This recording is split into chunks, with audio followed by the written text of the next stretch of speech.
E aí, você já ouviu falar, eu acho que não, mas você já ouviu falar sobre isolamento social? Quantos aqui já ouviram falar de isolamento social? Uau, todo mundo.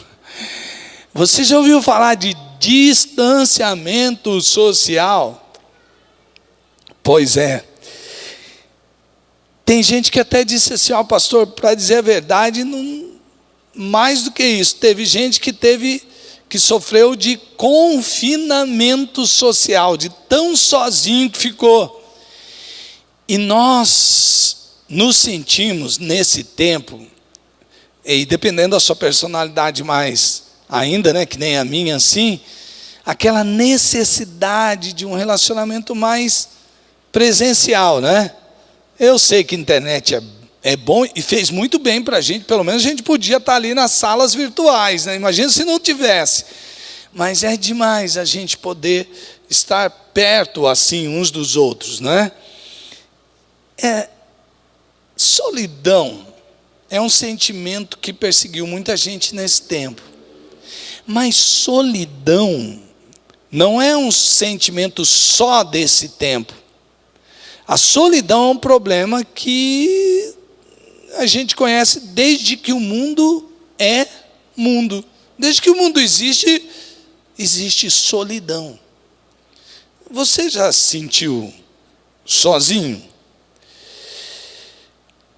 Tem uma história aqui no Novo Testamento, lá em João, no capítulo 5. Então você já vai abrir, acessar a sua Bíblia aí, João capítulo 5.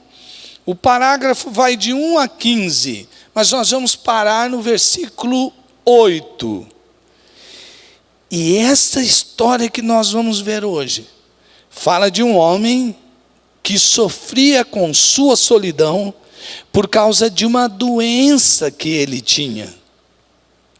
E por isso, ele sofria de isolamento social. Ele não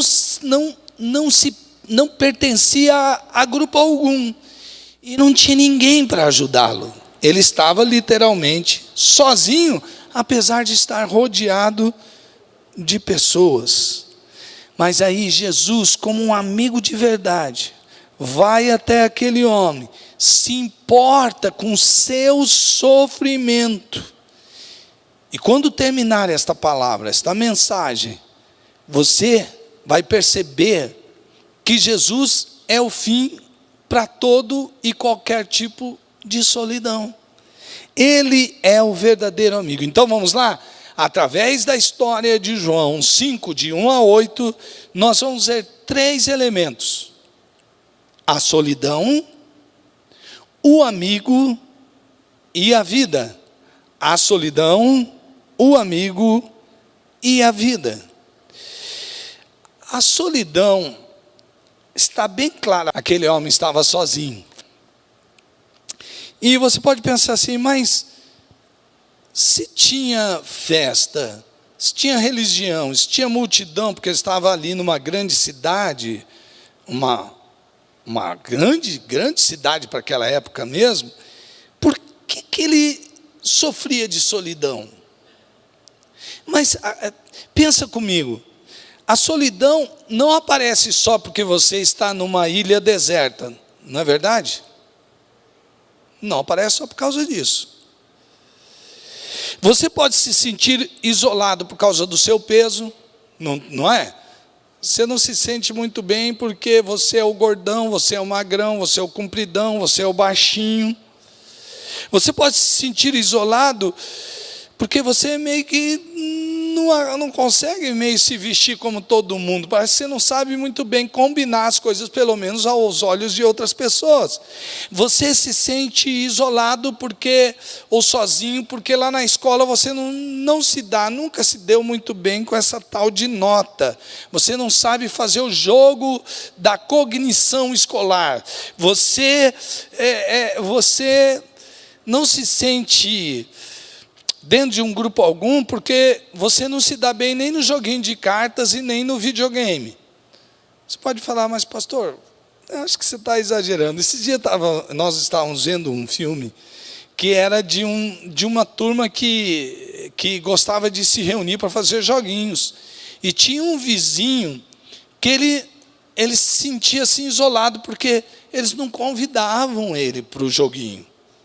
Na verdade, aquele filme se desenrola mostrando que não é porque ele não conseguia jogar com os demais, é porque ao ser convidado para jogar com aquela turma que se reunia durante algumas noites para fazer uma brincadeira, ele pelo menos se sentiria incluído. Esse é o sentimento de não pertencimento. Eu não pertenço a lugar nenhum. Você já se sentiu assim? Conhece pessoas que já se sentiram assim? Na história narrada no texto de hoje, Jesus está chegando a uma festa. Veja lá no versículo 1, quando Jesus, o texto começa dizendo, bom, depois dessas coisas, quer dizer, Jesus tinha ido para vários lugares, e enfim ele volta para Jerusalém. Aí ele volta para Jerusalém e tem uma festa. Parece que Jesus gostava de festa, né, gente? Ele já tinha... Olha no Evangelho de João, capítulo 2, ele tinha ido na festa do casamento em Caná de Galileia. Versículos 1 a 11 do capítulo 2, conta que ele estava na festa. No capítulo 2, 22, narra Jesus na festa da Páscoa. E agora ele está na festa de Turim. Né? Purim. E ele está nessa festa... E aí você fala assim, gostava mesmo de festa. Bom, Jesus foi meio que conhecido mesmo, lembra? Quando ele falou, veio João Batista e ficava no deserto, só comia gafanhotos e mel, e vocês falaram que ele era esquisito, porque ele era meio assim, isoladão. Aí venho eu, participo da festa de vocês, como junto com vocês, bebo junto com vocês, vocês me chamam de comilão e beberrão. Quer dizer, para vocês nada está certo. É isso que ele queria dizer. Mas aqui, a gente percebe que Jesus não ia para a festa só por causa do entretenimento. Se bem que eu vejo que Jesus gostava de se divertir. Ele é uma pessoa alegre, feliz, gostava de se alegrar com quem estava se alegrando, né? Senão ele não diria, alegrai-vos com os que se alegram. Mas Jesus também tinha um propósito. Aliás, as festas lá em Israel tinha um propósito. Por exemplo, quando fala da festa da Páscoa, Jesus está celebrando uma festa que trazia à memória o quê? Quem sabe me dizer? Você que está em casa, me vendo na internet. A Páscoa era para relembrar o quê? A libertação do povo de Israel, quando eles estavam escravos de quem? Dos egípcios. Então, a primeira Páscoa foi celebrada dentro do Egito, e aí eles saíram, então, rumo à liberdade. Né? Demorou um pouquinho para eles conquistarem a terra prometida, por causa de incredulidade, mas enfim. Então, a Páscoa era celebrada para trazer à memória o que Deus fazia. Né? Tinha feito no meio do povo de Israel. E qual que é a festa religiosa agora?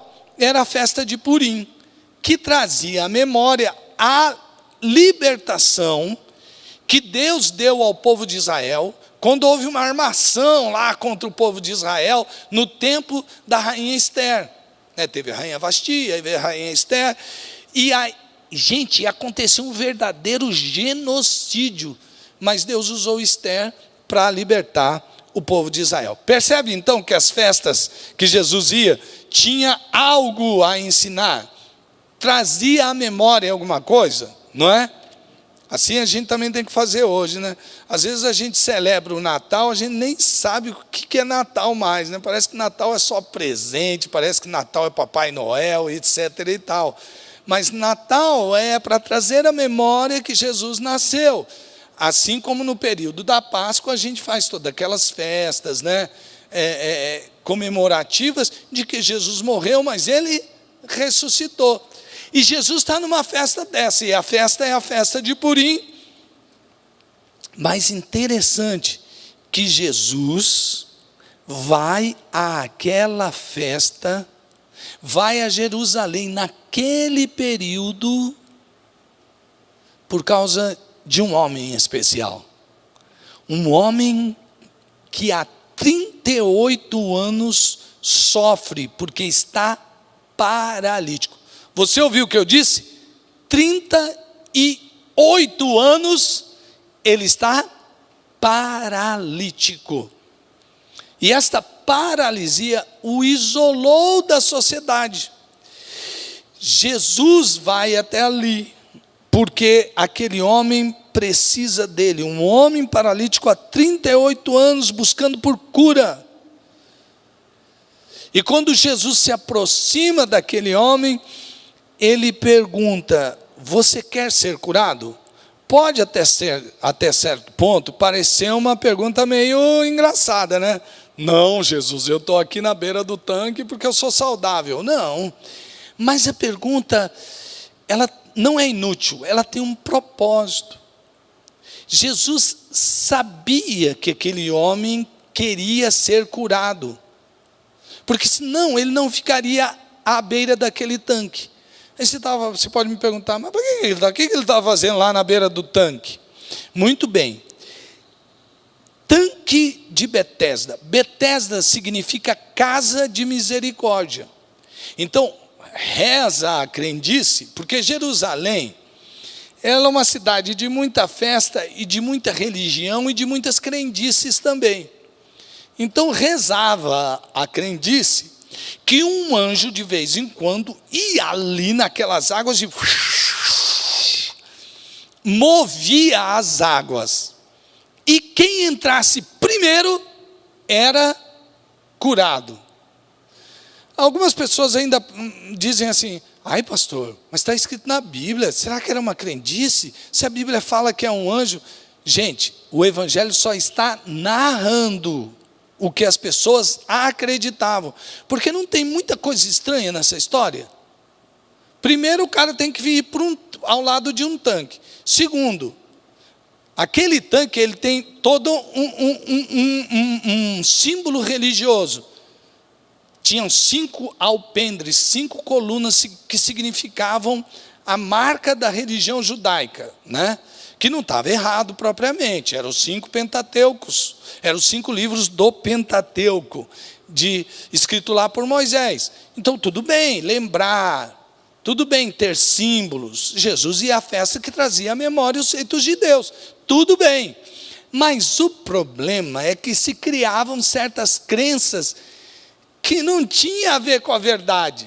E aí as pessoas começavam a idolatrar lugares, começavam a idolatrar dias, meses e anos. Aí que está o problema. Porque aí a pessoa deixa de acreditar no Deus que opera para acreditar nas ferramentas pelas quais talvez Deus opere. Então aquele homem, ele está ali esperando. Quantos anos ele é paralítico? 38 anos. Pois é, e ele está ali. Bom, ele está ali já sem resposta. Ele está ali se sentindo sozinho. Você vai perceber que eu não estou inventando, não. Mas deixa eu te fazer uma pergunta agora. Você já teve o sentimento de não pertencer a lugar nenhum? De não ter pessoas ao seu redor que se enquadrem na definição de lar? De não se adaptar entre amigos, nem entre colegas de trabalho ou de escola, ou até mesmo dentro da sua casa. Aquele sentimento de abandono, parece que ninguém entende a sua dor, se sente isolado, sozinho, apesar de tanta gente ao seu redor. Eu fui procurar, alguns posts de repente para ver alguma coisa engraçada sobre a solidão, mas a solidão, acho que ela é tão triste que ninguém nem faz muita piada com solidão, porque tem gente que inventa piada para tudo quanto é coisa, até para deixar a coisa mais leve, Mas algumas coisas eu vi, diz que tem gente escrevendo "te amo" no Google, porque a assistente aparece para responder, Quando você digita do Google "te amo", vem a Google Assistente falar com você.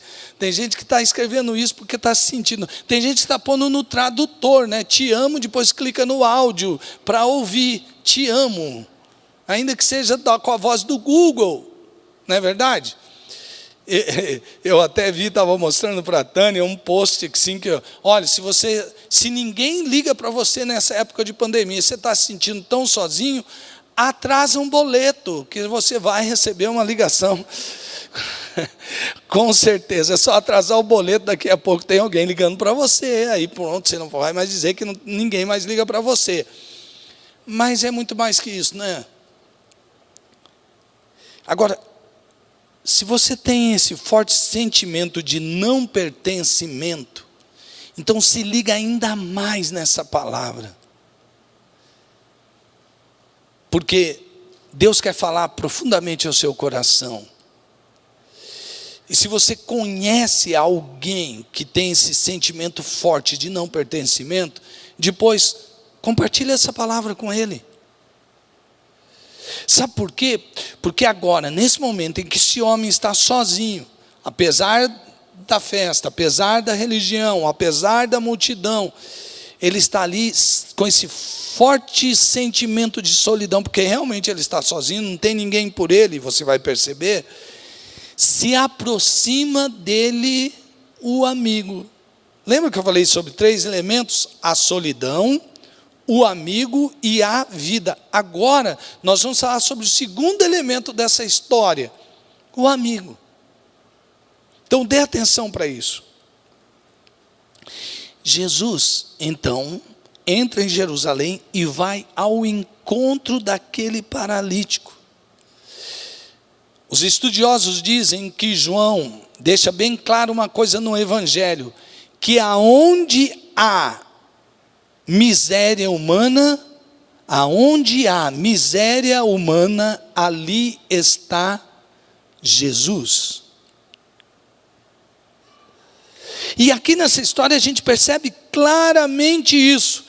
Jesus vê aquele paralítico que sofre com e por causa de sua doença, de sua paralisia há 38 anos. E aquele homem, segundo seu próprio relato, diz que não tem ninguém que o ajude. Eu fico pensando, tenta entrar dentro dessa história. Talvez aquele homem já teve ajuda, você não imagina? Teve um tempo que os amigos falaram, poxa, vamos ajudar lá, o nosso amigo ele é paralítico, quem sabe o anjo, entre aspas, mexe as águas e de repente joga ele lá dentro das águas e aí ele é curado. Talvez ele tivesse por algum tempo uns amigos como esse. Você ficaria ajudando um amigo quanto tempo? 6 meses? 1 ano? 2 anos? 5 anos? 10? 15?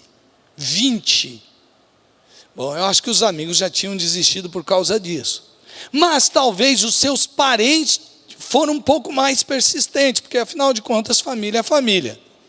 É claro que às vezes a família é tão desajustada que talvez teve um amigo que durou mais tempo. Mas enfim, pelo menos eu quero crer que a família durou mais tempo. Mas 38 anos é tempo demais para todo mundo, mesmo que fosse fazendo revezamento. Você já viu durante muito tempo, se uma pessoa fica hospitalizada e precisa de alguém ali como companhia, a família vai um, aí vai outro, aí dorme, vai outro, dali a pouco contratam uma pessoa para ficar ali, porque vai prejudicando as pessoas também, ocupando seu tempo, e aí não tem mais condições de ficar ali, tem o trabalho, tem várias outras coisas. Aquele homem estava ali, e aí o amigo Jesus se aproxima e pergunta, você quer ser curado? E aquele homem doente queria ser curado. Mas você vai perceber agora que a principal, talvez, aqui sou eu que estou pensando, refletindo, doença dele não fosse sua paralisia física, mas fosse sua paralisia causada por sua solidão. Porque ele não fala, Jesus, eu quero, me cura da paralisia. Olha, ele responde lá o seguinte, não, veja o texto, aquele homem queria ser curado, mas ele diz assim, não tenho ninguém por mim, não tenho ninguém por mim. Você percebe então? E ele diz: eu preciso de alguém que me ajude na hora que a água se mexer, a me levar para eu chegar primeiro, mas não tem ninguém por mim. E eu estou sozinho aqui, Jesus. Veja só que lindo. Exatamente este é o propósito de Jesus. Veja que o amigo se aproxima. Você pode acompanhar, tá? Lá nos versículos 6 e 7. Jesus se aproxima, faz a pergunta, ele responde, e aí talvez ele é remetido a pensar: Jesus sabe o que é? A minha maior dor nesse tempo todo foi que, por causa de minha doença, eu fui isolado socialmente. Os estudiosos dizem que ao redor do tanque de Betesda era uma cena mais terrível possível. Porque ali sofria gente que tinha doença de tudo quanto é tipo. E os estudiosos dizem: olha, era um lugar rodeado de vômitos, era um lugar rodeado de urina e fezes, e até de pedaços de seres humanos. Doenças como a lepra poderia fazer isso. E até mesmo poderia ter gente morta que ficava ali há algum tempo, cheirando mal. Isso é miséria humana, sim ou não? Mas aquele homem não reclama, parece, do seu ambiente. O que ele diz que é a dor dele é que não tem ninguém por ele. Ninguém que realmente podia entender a sua dor. Porque você já experimentou explicar a sua dor para alguém? E a pessoa fala: não, mas é tal, vai passar, é tal. Não, é que você não sabe, não é em você a dor, eu estou sentindo uma dor, não é? Nós ficamos isolados na nossa própria dor, a gente não consegue nem explicar a dor. Mas aí quando aquele amigo se aproxima, ele traz consigo aquilo que só aquele amigo pode trazer. Só aquele amigo Jesus podia trazer vida de verdade e companhia para sempre. Mas ele aquele amigo é todo poderoso. E então lá no versículo, dá uma olhada, nos versículos 8 e 9 vem a cura. E ele diz: levanta, toma a tua maca e anda. É dito assim: olha, o que você precisa para se sentir útil, para se sentir pertencente de novo, para sentir que há vida de novo em você, é a cura da sua paralisia? Então eu ordeno que haja vida na sua vida. Eu ordeno: levanta, toma e anda. Os verbos estão no imperativo, é uma ordem de Jesus. Jesus, então, no meio da morte, ele ordena vida, e a vida vem. Aquele homem então se levanta, aquele homem toma a sua maca e anda. Tem muitos lugares que os religiosos dizem assim: bom, todos aqui podem ser curados, tal, e a pessoa acredita e não é curada. Aí você vai lá e pergunta: oh, eu acreditei, eu não fui curado. Faltou fé. Ou tem pecado na sua vida. Não, acho que faltou poder mesmo, né? Ou aquele não era o plano de Deus para a vida daquela pessoa. Pastor, que é isso? Você está diminuindo a minha fé. Não. Quantas pessoas você acha que estavam ao lado do tanque de Betesda esperando cura? Só aquele paralítico? Quantos foram curados? É preciso ter fé para alcançar de Deus aquilo que Deus quer dar? Sim, porque sem fé é impossível agradar a Deus. Mas fé na fé, fé em ritos, em tradicionalismos religiosos, não vai levar você a lugar nenhum. É preciso ter fé em Jesus, Ele é a vida, Ele é a resposta. É a resposta. Não são mitos e tradições religiosas que é a resposta. Jesus é a resposta. A fé em Jesus como Filho de Deus é a chave para vivermos uma vida abundante. Mas se você pensar, até a fé é dom de Deus, a ação toda está em Deus. A fé na fé é improdutiva, humanista. Veja que aqui não havia Maria, como no casamento de Caná, para interceder diante de Jesus. Oh Jesus, acabou o vinho. Aqui não há um centurião pedindo por sua filha que está à beira da morte. Aqui não há aqueles 4 amigos que fizeram um buraco no teto para que o paralítico descesse bem à frente de Jesus. Aqui não há ninguém, mas Jesus sobrenaturalmente, Ele lê as pessoas, Ele conhece a sua vida, Ele sabe o que você está passando, Ele sabe o que você está sofrendo, e Ele pode curar você do seu mal. Ele tem poder para fazer isso. Quando aquele homem é curado, ele não se torna apenas aquele que não tinha livre movimento para ter agora. Não. Ele é ressocializado, ele pode ir e vir, se relacionar, enfim, a vida está de volta. Mas com certeza o mais impactante, o mais importante para aquele homem foi o quê? Ter se encontrado com Jesus.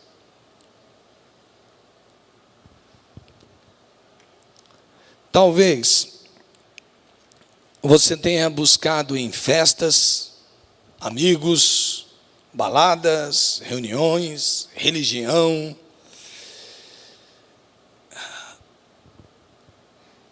companhia, amizade, mas você não encontrou. Talvez você tenha uma grande decepção até dentro da sua própria casa. Você não se sente pertencente. Sabe por que você está aqui essa manhã? Porque Deus quis entregar essa mensagem para você. Mas olha para mim, Jesus está olhando para você e está dizendo para você: eu estou com você. Eu não sou um Deus de longe, eu sou um Deus de perto. Você vai me buscar e vai me encontrar quando me buscar de todo o coração. Jesus está falando para você isso agora. Jesus é um amigo que está perto de você agora. E sabe, Ele também está perguntando: você quer ser curado de sua solidão?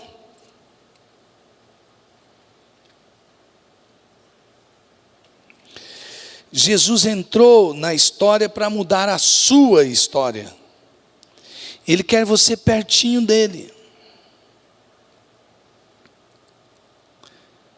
Se você sente um buraco dentro do seu coração, um vazio existencial,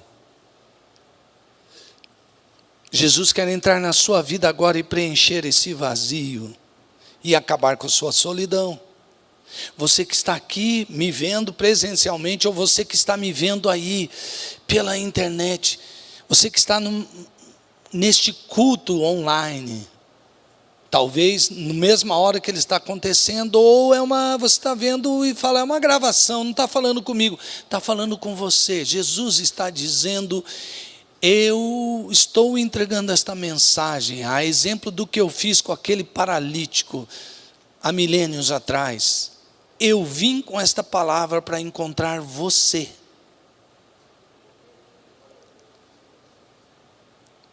E Ele quer curar você. E Ele quer dar uma resposta a esse seu problema. Mas se você ainda não entregou sua vida para Jesus, agora no lugar onde você está, Arrependa-se de ter tentado controlar a sua vida. E passe o controle da vida para Jesus. Diga: Jesus, tem um vazio aqui dentro, eu me sinto só. Não me sinto pertencente a coisa nenhuma. Entrega a tua vida a Jesus, Ele vai entrar aí. E você vai ser pertencente a Deus como Pai. Você vai ser pertencente à família de Deus. Olha que coisa maravilhosa. É tão lindo quando você entra na presença de Deus, na oração. Você está sozinho lá no quarto, mas você percebe que as suas palavras não estão caindo no vazio. Tem alguém ouvindo, tem alguém interagindo, não é assim? Quando nós estamos com Jesus, nós jamais estamos sozinhos. E se você agora sente assim, você pode entregar sua vida para Ele, para Jesus. Mas talvez você seja daquele que falou: pastor, eu já fui da igreja, e agora eu estou até vindo aqui, ou estou vendo esse culto online, e sabe, eu me afastei, mas Deus está perto de você. Não existe pecado que você não possa se arrepender e Deus se mostrar tão presente. Se você ficou longe, se você se afastou, volta agora, volta agora para Jesus.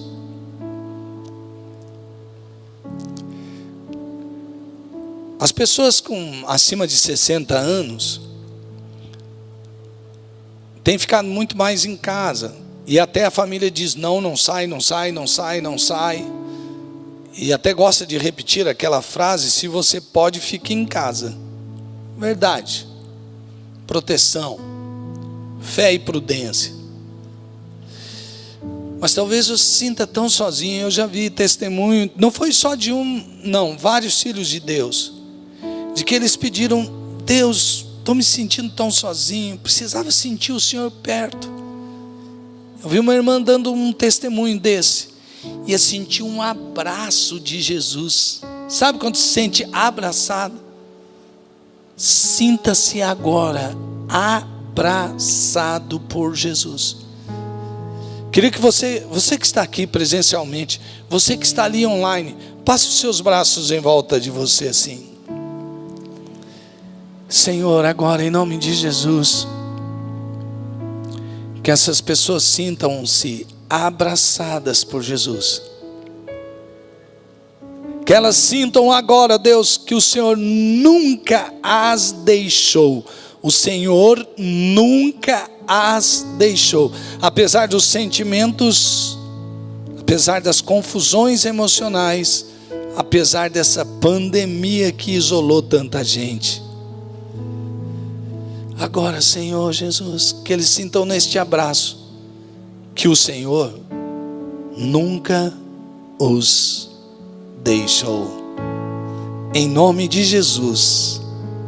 Amém.